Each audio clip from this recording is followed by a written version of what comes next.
Dan perlu juga kita ketahui, sebelum kita melaksanakan sholat, sunnah ini semua kita selesaikan. Jadi artinya ketika kita mau melaksanakan sholat, kita dalam keadaan mau buang air besar dan sebagainya, maka itu termasuk uzur untuk meninggalkan sholat Jumat ataupun sholat berjamaah. Jadi Bapak Ibu, sebelum kita melaksanakan sholat, sunnah itu semua diselesaikan. Akan tetapi, andai kata kita sudah terlanjur melaksanakan sholat, yang artinya ketika kita melaksanakan sholat datang kepengin BAB, atau datang kepengin buang air kecil, ataupun kepengin datang daripada membuang angin ataupun kentut. Maka ketika kita sudah terlanjur masuk di dalam sholat, hukumnya wajib kita menahan semampunya. Jangan pula nanti ketika kita sudah takbiratul ihram, rasa-rasa kepengin buang angin, dibuang langsung, tidak. Hukumnya wajib kita tahan semampunya. Nah, kecuali memang tidak tahan lagi, apa boleh buat. Nah, jadi yang selanjutnya termasuk uzur adalah menuntaskan hadas-hadas beserta waktu sholat masih ada. Wa amma idza daqal waqtu fala yu'dzar. Adapun apabila waktu sholat sudah sempit, yang artinya kalau kita buang air besar terlebih dahulu, waktu sholat habis, fala yu'dzaru, maka yang demikian tidak dapat dianggap uzur. Illa idza khafa ala nafsi ad-darar, kecuali apabila orang tersebut khawatir atas dirinya menimbulkan kemudaratan dengan sebab menahan yang demikian itu. Artinya mohon maaf, barangkali ini mau tidak mau harus dikeluarkan. Andai kata ditahan, maka bisa menimbulkan mudarat atau penyakit. Nah, kecuali yang demikian. Artinya kalau waktu sholat sudah tinggal sedikit, sempit, kalau masih bisa ditahan-tahan dulu tersebut. Kerjakan sholat dulu, baru selesaikan hadas yang demikian. Kemudian selanjutnya yang termasuk uzur juga, faqdu saubin la'iqin bih. Ketiadaan pakaian yang layak, yang pantas daripada pakaian tersebut.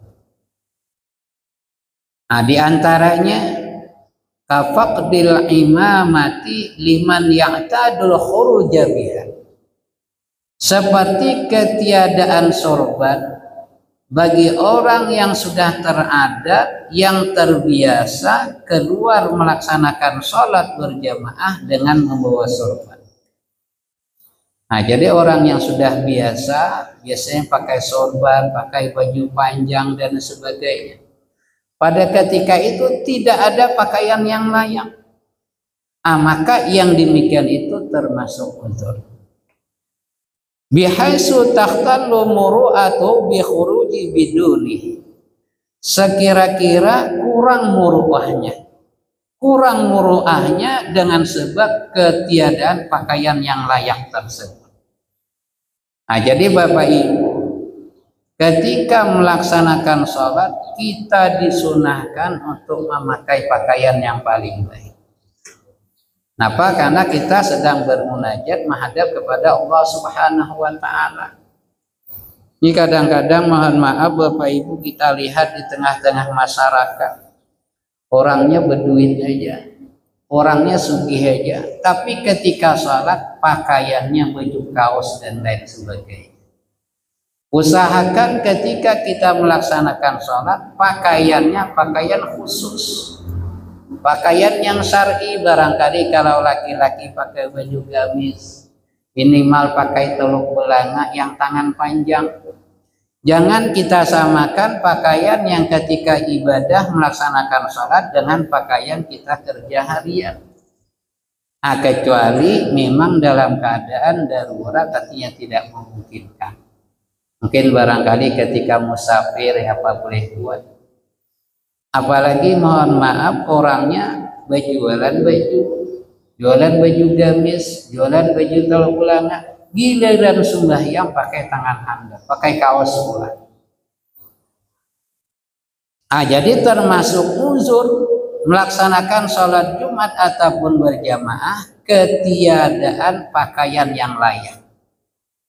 Misalnya seseorang tuh biasanya sholatnya pakai gamis, sholatnya pakai teluk belanga tangan panjang. Ketika itu pakaiannya tidak ada paling-paling baju kaos atau tangan pendek. Dalam keadaan seperti itu termasuk uzur. Kemudian yang selanjutnya ghalabatun naum, orang yang bersangatan ngantuk. Bi ayyan jaza'an dab'ihi li masyaqqatil intizar. Dengan bahwasanya tidak mampu dia untuk menunggu salat berjamaah. Artinya saking ngantuknya dia kesulitan untuk melaksanakan salat berjamaah. Tentunya ini sekali-sekali. Kalau sudah kebiasaan ini kada masuk hitungan lagi. Kada suah terlihat sembahyang subuh berjamaah alasan ngantuk, itu tidak. Kenapa? Karena waktu fajar, waktu salat subuh itu bukan waktu untuk tidur. Mungkin barangkali sekali-sekali Bapak Ibu kita kerja saking capeknya, saking ngantuknya. Kalau dia sholat berjamaah ini barangkali tidak sanggup dia menunggunya. Yang demikian itu termasuk uzur untuk meninggalkan sholat berjamaah. Ini kalau kita lihat biasa kalau sholat Jumat. Sholat Jumat itu rata-rata kebanyakan kita bapak-bapak mulai imam khutbah mulai berkijim sudah. Yang kadang ngantuk di bawah berkijim, apalagi di bawah kipas angin, tambah jadi taguring. Lalu kita ketahui sholat Jumat itu syaratnya berjamaah 40 minimal. Yang 40 itu wajib dia mendengar rukun-rukun khutbah. Makanya khawatir bapak-bapak kalau kita sholat Jumat di masjid yang kecil, masjidnya pas-pasan, orangnya 50-60. Andai kata 60 jamaahnya taguring 30 jadi tinggal. Jadi untuk lebih amannya sholat berjamaah di masjid yang jamaahnya ramai. Dan yang kedua ini barangkali sudah kebiasaan sudah. Makanya kalau kami pribadi menjadi khatib itu tidak lama Bapak Ibu. Dan yang kedua memang juga sebagaimana dikatakan di kitab ini itu sunnah khutbahnya pendek, lebih panjang salat menjadi imamnya atau salat Jumatnya. Jadi andai kata Bapak-bapak untuk menghilangkan kebiasaan, kapan perlu sebelum kita pergi salat Jumat tidur dulu. Yang biasa ngantuk, usahakan tidur 15 menit atau setengah jam. Jadi ketika kita pergi sholat Jumat, insya Allah tidak ngantuk lagi. Catatan jangan dimanjakan. Arti dimanjakan orang mau khutbah jangan bawa berkijim. Ini rata-rata nih penyakitnya. Bila orang mulai mau khutbah mulai dah teguringan. Kemudian yang selanjutnya termasuk uzur Jumat ataupun berjamaah at-takhallufu an safari riqqah. Ini stauhasan, yaitu ketinggalan rombongan di dalam perjalanan musafir. Ini kita berangkat rombongan, andai kata kita sholat berjamaah ini bisa ketinggalan daripada rombongan. Catatan ini stauhasa, jikalau ketinggalan rombongan dia merasa berat. Jadi kalau dalam keadaan demikian, andai kata berjamaah ini akan ketinggalan, maka hukumnya termasuk uzur untuk melaksanakan sholat berjamaah. Kemudian aklu muntanin nayyi'in walam yaqdir ala izalati raihatihi. Termasuk uzur juga memakan makanan yang mentah, nayiin yang berbau kurang sedap. Nah, ini biasanya barangkali termasuk makan jengkol, makan petai, nah, sesuatu yang baunya itu mengganggu kepada orang lain dan dia tidak mampu untuk menghilangkan bau tersebut pada ketika itu juga. Makanya termasuk makruh berjamaah, mohon maaf, dalam keadaan badan, mulut, pakaian kita berbau yang dapat mengganggu orang lain. Kemudian yang selanjutnya faqdu markubin laiqin bih. Termasuk uzur ketiadaan kendaraan yang layak untuk dipakai. Nah, ini barangkali ini yang masjidnya tempat berjamaahnya jauh dari rumah. Dan kendaraannya barangkali tidak layak dia bawa. Nah, maka yang dalam keadaan demikian itu juga termasuk uzur. Kemudian selanjutnya al-istighalu bi tajhizil mayyit. Termasuk uzur juga yaitu sibuk merawat mayit ataupun jenazah. Ada jenazah, karena jenazah itu sunnah sesegera mungkin untuk kita makamkan. Dan barangkali kita sibuk untuk mengurusinya sehingga tidak sempat sholat berjamaah ataupun sholat Jumat, maka yang demikian itu termasuk uzur meninggalkan sholat berjamaah ataupun sholat Jumat. Kemudian yang selanjutnya termasuk uzur wujudu may yu'zihi fit tariqi. Ada orang yang akan mengganggunya, yang akan menyakitinya fitariki di perjalanan menuju salat berjamaah. Jadi artinya kalau memang nyata-nyata ada sesuatu yang akan mengganggu, yang menyakiti, apakah itu manusia ataupun binatang di tengah jalan menuju salat berjamaah atau Jumat, itu juga termasuk uzur daripada Jumat ataupun salat berjamaah. Kemudian yang selanjutnya a'malam yajid man yaquduhu muhtasiban.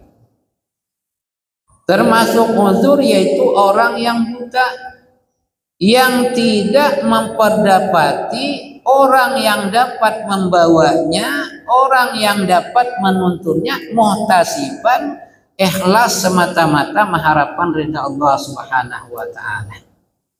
Ada orang buta adalah yang mau membawa, tapi membawa itu berupah. Termasuk yang demikian juga uzur. Kemudian kalau menurut Imam Ibnu Hajar Al-Haytami, wa in asanal masya bi asan inda Ibnu Hajarin, sekalipun dia mampu menuju sholat berjamaah itu memakai tongkat, tapi tidak ada yang membawa, tidak ada yang menuntun, yang demikian itu juga termasuk uzur. Kemudian yang terakhir termasuk uzur Jumat ataupun berjamaah sur'atu qiraatil imami ma'abud'i qiraatil makmum, yaitu imamnya terlalu cepat bacaannya beserta makmumnya lambat bacaannya. Termasuk cepat bacaannya ketika makmum belum selesai Fatihah, imam sudah rukuk. Ini barangkali ini terjadi ketika sholat yang sir, sholat zuhur ataupun sholat asar. Makanya usahakan bapak-bapak kita yang biasa jadi imam, usahakan ketika menjadi imam itu kita amalkan, kita laksanakan sunnah-sunnah ketika melaksanakan sholat. Di antaranya usahakan jangan ditinggalkan doa iftitah dan doa setelah tahiyat akhir. Kenapa? Karena doa iftitah dan doa setelah tahiyat akhir itu khilafiyah ulama. Ada yang mengatakan wajib, secara umum kita mengetahui hukumnya sunnah. Mana doa setelah tahiyat akhir? Allahumma inni a'udzubika min adzabil qabri wa min adzabin nar wa min fitnatil mahya wal mamati wa min fitnatil masiihid dajjal. Nah, Bapak Ibu kaum muslimin dan muslimat rahimakumullah. Kemudian kita masuki lagi bab tentang ahaqqun nasi bil imamah. Siapakah orang yang paling berhak, yang paling utama untuk menjadi imam ketika sholat berjamaah? Ahaqqun nasi bil imamati al-waliyu ay al-hakimu mutlaqan. Orang yang paling berhak untuk menjadi imam ketika sholat berjamaah al-waliyu ay al-hakim, yaitu penguasa ataupun imam di tempat tersebut. Barangkali kalau di dalam ruang lingkup desa itu pak walinya, kalau ruang lingkup kecamatan pak camatnya, ruang lingkup kabupaten bupatinya, orang lingkup provinsi itu gubernurnya. Itu yang paling berhak untuk menjadi imam. Tapi kalau mampu, nah ini catatannya, hati mampu, dia sanggup jadi imam dan juga berilmu untuk menjadi imam tersebut. Jangan pula dipaksakan minta-minta kepala desa yang paling berhak jadi imam, bacaan tidak betul dipaksakan jadi imam. Ya, ada orang yang pantas jadi imam, ada yang berpaksaan jadi imam. Nah, jadi secara umum, secara mutlak, yang paling berhak menjadi imam ketika sholat itu adalah penguasa di tempat tersebut. Summa sakinul baiti mutlakan. Kemudian kalau dalam ruang lingkup rumah, yang paling berhak menjadi imam adalah tuan rumah sahibul bait itu sendiri. Jadi ada tamu, ada tuan rumah sholat di rumah tersebut, yang paling berhak menjadi imam itu adalah tuan rumah. Nah, kecuali kalau tuan rumahnya menyerahkan kepada tamunya. Ini secara umum.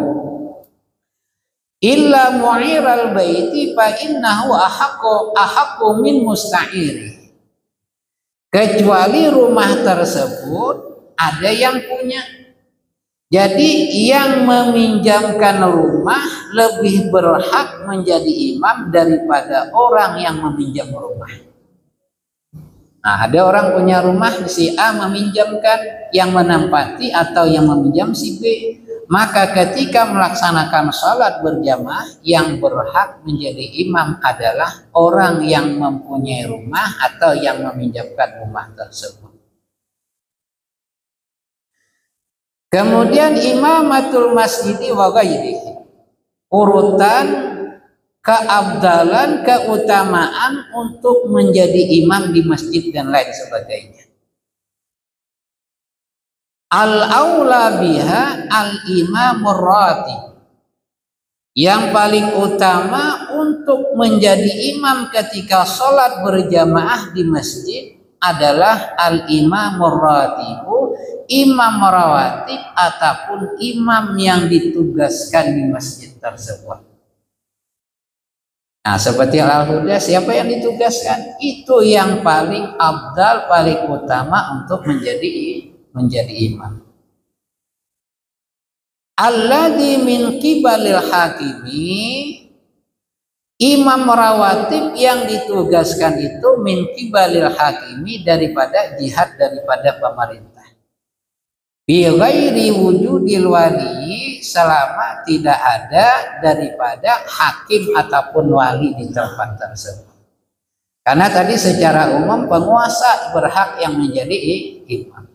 Dalam ruang lingkup masjid, yang abdal, yang utama jadi imam adalah imam rawatib, imam sholat 5 waktu yang ditugaskan untuk menjadi imam. Sumal abqahu, kemudian urutan selanjutnya adalah orang yang ahli fikih. Nah, orangnya alim itu di bidang ilmu fikihnya, itu lebih afdal daripada orang-orang alim daripada bidang-bidang lainnya. Nah, jadi orang yang faqih ini yang urutan kedua setelah Imam Rawatib. Kemudian urutan selanjutnya summal aqra, yaitu orang yang aqra, ay al-sahhu qira'atan kama fi Tuhfah wan Nihayah. Di dalam kitab Tuhfah dan Nihayah yang dimasuk aqra di situ adalah orang yang fasih bacaan Al-Qur'an. Nah, jadi orang fasih bukan mantapnya, ini yang fasih bacaannya, yang bagus bacaannya. Tapi kalau di dalam kitab lain, di dalam Syarah Al-Irsyad itu dikatakan ay aktsaru hifdzan. Aqra di situ adalah orang yang paling banyak hafalan Al-Qur'annya. Nah, jadi kalau yang bagus lagi, bacaannya bagus, kemudian hafalan Al-Qur'annya banyak. Itu yang diutamakan. Jadi setelah ahli fikih, kemudian orang yang bacaannya bagus, apalagi hafalan Al-Qur'annya banyak. Kemudian selanjutnya adalah summal aura. Kemudian yang paling berhak menjadi imam atau urutan keabdalan selanjutnya adalah orang yang wara. Orang yang wara adalah orang yang bersikap kehati-hatian dalam menjauhi perkara yang haram dan perkara yang subhat, serta meninggalkan perkara-perkara yang tidak bermanfaat. Nah, jadi kada yang hantam terus. Orang yang wara meninggalkan sesuatu yang haram, bahkan meninggalkan sesuatu yang subhat. Yang subhat itu antara haram dengan halal.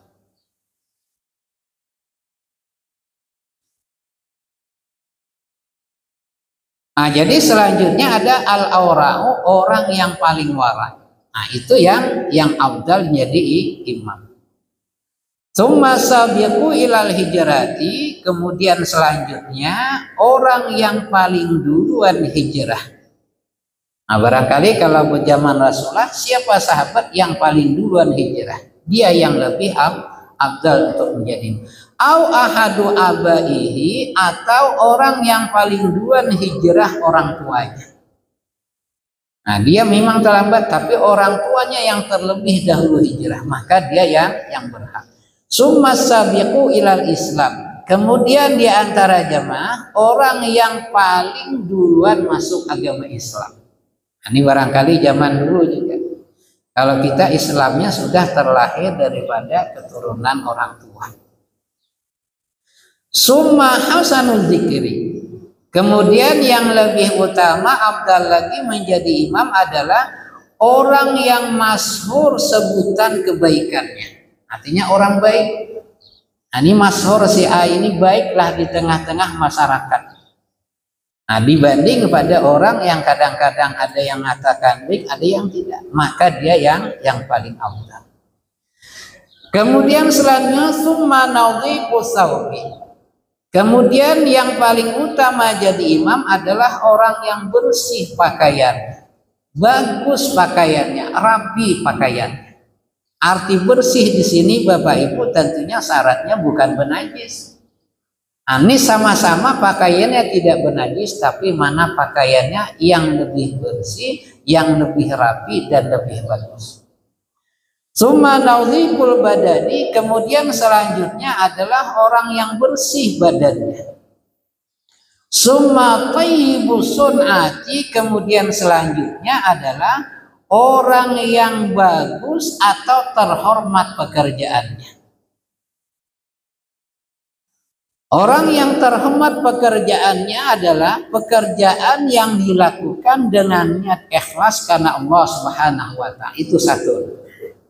Kemudian dilakukan dengan cara yang halal dan sesuai dengan syariat agama Islam, serta memberikan manfaat pekerjaan itu bagi dirinya sendiri dan juga keluarga dan orang lain. Nah, contoh diantaranya pekerjaan yang dipandang mulia dalam Islam antara lain ada bertani. Nah, orang yang menanam padi. Nah, tentunya itu halal, dan yang kedua itu akan memberikan manfaat baik dirinya ataupun orang lain. Mana lagi pekerjaan yang terhormat berdagang. Nah, orang berdagang juga termasuk adalah itu pekerjaan yang terhormat yang mulia di dalam agama Islam. Kemudian summa hasanus sauti. Nah, coba Bapak Ibu jauh urutannya. Selanjutnya baru orang yang bagus suaranya. Nah, jauh urutannya entah yang keberapa sudah. Orang yang bagus suaranya itu yang lebih afdal jadi. Tapi setelah beberapa urutan-urutan keafdalan imam yang di atas. Jadi aqra itu Bapak Ibu itu urutan yang kedua di atas tadi. Aqra itu adalah orang yang bagus bacaannya. Artinya sesuai dengan ilmu tajwid. Suaranya nomor 2. Dan sebagian ulama tadi mengatakan aqra adalah orang yang bagus bacaannya, kemudian itu banyak hafalan Al-Qur'annya. Nah, jadi kalau hanya mengandalkan bagus suara ini urutannya jauh. Yang terakhir summa hasanus surati, yang lebih afdal jadi imam itu adalah orang yang bagus rupanya. Nah, ini kehubungannya tanding ketampanan lagi. Ini sama alimnya lain sebagainya kehubungan. Pak ini setahu andai kata sama seluruhnya, alimnya sama, bacaannya sama, suaranya sama, sama semuanya. Uqri'a bainahum baru diundi. Arti diundi ini bergantian aja di imam. Zuhur lain lagi, subuh lain lagi dan sebagainya. Artinya Bapak-bapak dalam satu masjid, dalam satu musala, ini tentunya yang tidak ada ditugaskan, itu yang lebih utama jadi imam, itu yang lebih faqih, yang bagus suaranya, dan bila kemudian orang yang masyhur baik namanya atau sebutannya. Jadi kalau itu ada itu dulu utamakan. Nah, kalau tidak ada baru urutan kedua, urutan ketiga dan sebagainya. Kemudian imamatul adli aula minal fasiqi. Orang yang adil itu menjadi imam lebih utama, lebih afdal daripada orang yang fasik. Nah, orang yang fasik ini orang yang suka berbuat maksiat. Kadang-kadang mohon maaf jadi ustadznya hanya di masjid, di luar masjid alahan diruangkan ustadz lagi. Nah, ini yang orang yang fasik ini, ada orang yang adil ini lebih afdal orang yang adil. Bahkan Bapak Ibu kita berjamaah, imamnya adil walaupun jamaahnya sedikit lebih afdal daripada imam yang fasik walaupun jamaahnya banyak. Bahkan wa in kanal fasiqu aqra'a wa afqaha. Bahkan sekalipun imam yang fasik itu orangnya lebih aqra', lebih bagus bacaannya, lebih banyak hafalan Al-Qur'annya, wa afqaha dan lebih ahli fikihnya. Ada orang yang adil, orangnya sederhana, bacaannya sederhana, fakihnya sederhana. Ada orang yang fasik, bacaannya bagus, orangnya ahli fikih, tetap orang yang adil itu yang lebih afdal untuk menjadi imam. Kenapa? Li'annaha aqrabu lil qabuli, karena bahwasanya imam orang yang adil itu hampir untuk diterima ibadah sholatnya. Kemudian imamatul balighi awwa minas sabi. Orang yang balik menjadi imam lebih utama daripada anak-anak yang menjadi imam. Wa in kana sabiyu aqra'a wa afqaha. Sekalipun anak-anak, orang yang lebih muda itu orangnya lebih aqra', bagus bacaannya, banyak hafalannya, wa afqaha dan lebih faqih lagi. Nah, jadi orang yang balik itu lebih afdal daripada anak-anak. Kenapa? Lil khilafi fi imamati sabi. Karena ada khilafiyah ulama tentang masalah sabi, anak-anak yang menjadi imam. Ada yang mengatakan boleh, ada yang mengatakan tidak boleh. Kemudian imamatul hurri aula min imamatil amdi. Orang yang merdeka itu lebih utama menjadi imam dibandingkan budak yang menjadi imam. Nah, zaman kita sekarang ini Bapak Ibu tidak ada lagi budak sahaya itu. Itu makanya kadang-kadang itu daerah-daerah daerah Arab sana kadang-kadang ada TKW masih lagi diperlakukan seperti budak. Padahal zaman sekarang tidak ada lagi budak. Nah, tapi sebagian orang Arab kadang-kadang masih menganggap itu budak. Jadi sebenarnya saat sekarang ini tidak ada budak lagi. Wal muqimi minal musafir. Orang yang sedang mukim artinya tidak bepergian itu lebih afdal, lebih utama menjadi imam daripada orang yang sedang musafir. Wal halali min waladi zina. Anak yang hasil daripada pernikahan yang halal itu lebih utama menjadi imam daripada anak hasil daripada zina. Nauzubillah. Jadi kalau bahasa kita anak kampung. Ini Bapak Ibu barangkali saat sekarang ini masalah perzinahan ini barangkali sudah luar biasa Bapak Ibu. Makanya sering diingatkan, mohon maaf, kadang-kadang tempat-tempat perzinahan ini sering terjadi di rumah kos-kosan. Ini di luar daripada kafe, rumah sewaan. Makanya kita sebagai masyarakat itu harus peduli dengan masyarakat tetangga di tempat kita. Jangan kita berprinsip marah orang asal jangan kita mati kada sekubur juga. Ini termasuk kewajiban kita amar ma'ruf nahi munkar. Ini barangkali kita tidak berani amar ma'ruf saat sekarang ini Bapak Ibu. Tidak berani amar ma'ruf nahi munkar, kadang-kadang kita hanya memikirkan pribadi dan keluarga kita.